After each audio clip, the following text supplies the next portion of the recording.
Привезли на эвакуаторе GMC Yukon. Проблема не заводится, нет питания.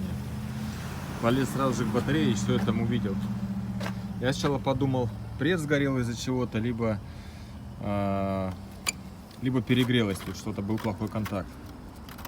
Вот, тут силовой фьюз был, предохранитель, его просто нету. Короче, вот эту штуку надо будет заказать. Но дальше интересно, когда я начал все откручивать, я увидел, что тут прям дырка, вон, в аккумулятор. То есть, и тут вот, судя по тому, что на соседних жгутах все так оплавилось, я так понимаю, здесь, наверное, я не знаю даже, что произошло. Либо так сильно грелось, что проплавило аккумулятор, либо там в аккумуляторе замкнуло что-то и бахнуло просто. Потому что больше похоже, как будто что-то тут взорвалось. Первый раз такое вижу.